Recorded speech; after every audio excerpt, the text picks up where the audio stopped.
Habaye iki?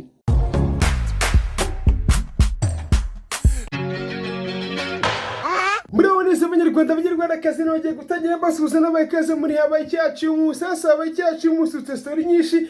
Ndashaka ko tugura kuri story z'uyu munsi, tugura kuri story y'inda Brian. Ntabwo isanzwe muri kuyibona. Turayiganiraho.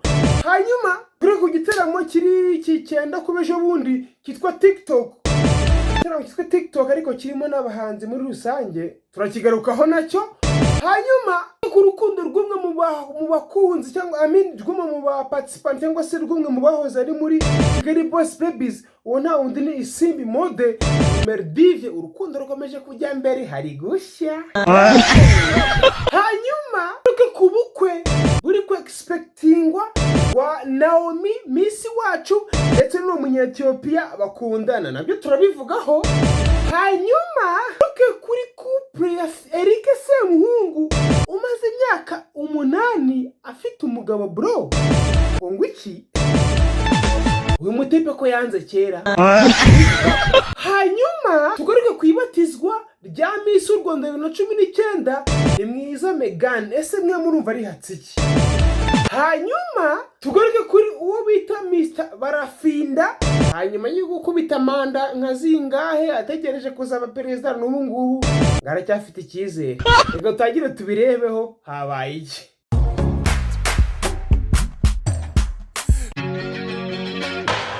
Habaye iki bamwita Mrs. cyangwa se Mr. Brian. Ndagira ngo tukiri ikintu tuvuga gato kuri inda ya Brian. Ese hari bita plastic surgery byo kwibagisha ukaba wagabanyisha ikibuno, inda, umutwe kuba ufite. Brian ntago yagabanyisha umutwe kuko rwose umutwe n'ubundi niyo wagabanyisha yakuraho dread kuko mo imbere nibaza ko rwose bimize iki gusa nta kindi mutanyumva nabi. So iyi nda DJ Brian, ese uko muri kubibona yibagishije inda yose muri rusange cyangwa ni igifu gusa? Njyewe nk'uko mbibona iyi ni plastic surgery. Wowe urabibona gute? Tutarajya kuri afite uburenganzira bwo kubikora kubera ko amafaranga yabikoresheje naye. Ariko natwe dufite uburenganzira bwo kubivugaho kubera yuko abo yeretse inda ni twebwe.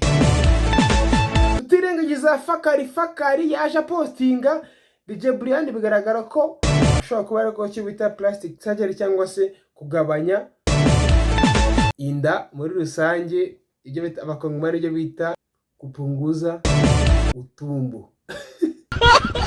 Habaye iki?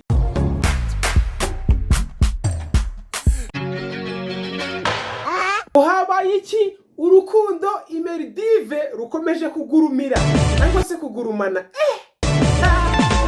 Udufoto nuko twabashije kubona ku nkoranyambaga bamwita Isimbi Model, umwe mu bakobwa cyangwa se mu bagore, nimba ari umugore nimba ari umukobwa simbizi, yahoze muri Kigali Boss Babies ariko aza kuyivamo kubera kuba bize cyane no kuba afite imirimo myinshi abariho. Hanyuma ari butuvugana ari Merdive n'umukunzi we bari gucelebratinga benjenga ubuzima.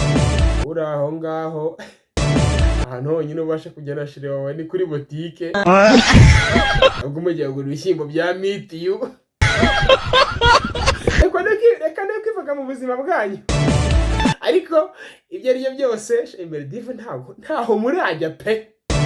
Wenda nanjye nyine ntaho ndajya. Ariko ntabwo biba byoroshye. Ngewe nta musheri mfite.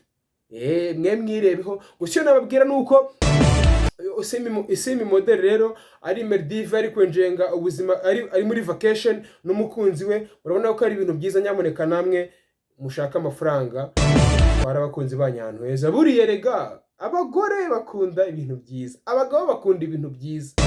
Igihe mwese mufite ubushobozi bwo kujya ahantu heza kubona ibintu byiza, byanze bikunze urukundo rwanyu cyangwa urugo rwanyu rugomba kumera neza. Ibi mbabwiye ntababeshye, nta makuru mbifiteho pe. Ndabihimbye. Icyo gusa icyo nababwira nuko mbere yo kwishora mu rukundo banza ushaka amafaranga, kuko ubu tuvuga n'ubwo umuntu wese uvuga ngo uri umukobwa ngo arankunda ngo iki wareva, ariko se kumuhamagara si amafaranga, kumusura si amafaranga ya moto, gusura si amafaranga ya moto. Inama nagira abasore bagenzi banjye, mureke kwirukankira mu rukundo, mubanze mushaka amafaranga. Bitabaye ibyo muzaba abaye iki?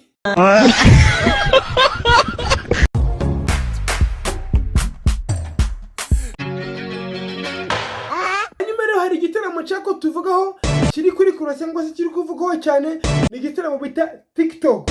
Ni edition ya mbere kizahuza abahanzi batandukanye n'aba TikToker bagiye batandukanye.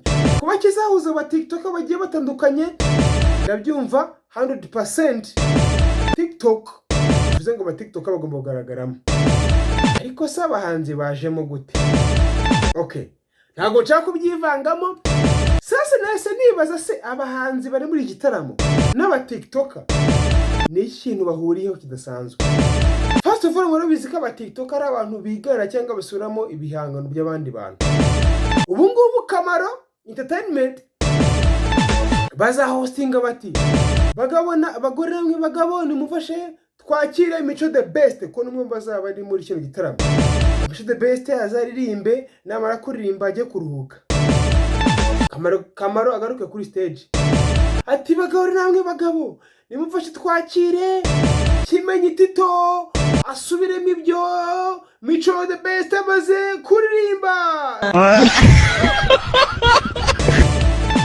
Nese ko aba TikToker nta kindi bakora kiretse gusubiramo, ntaga azajya harenga yitamo. Rero reka tukivuga harimo n'ikindi kintu nashaka kuvuga hano. Urabona nka Kamaro afite Kamaro Entertainment, akabaro k'entertainment. Abantu mukurikira entertainment muzi umuntu bita Ayra Entertainment. So anyway, nge nashatse kubivugaho, wenda ntago ari kubinjira muri life, ariko sometimes gukora entertainment cyangwa se gukora like studio cyangwa ikintu cyafasha abartist, nibaza ko bitagakwiriye cyane gushingira ku izina ry'umuntu. Urugero rworoshye, tuzi za Warner Bros Entertainment, tuza Universal Pictures, tuza Sony. Aba bantu bose bagiye bakora izo studio barafite amazina. Nibaza ko rero ari bimwe mu bintu bishobora gutuma ama studios amwe namwe adatera imbere. Wenda se ntago nshaka kwivanga mu buzima bwa Kamaro cyane.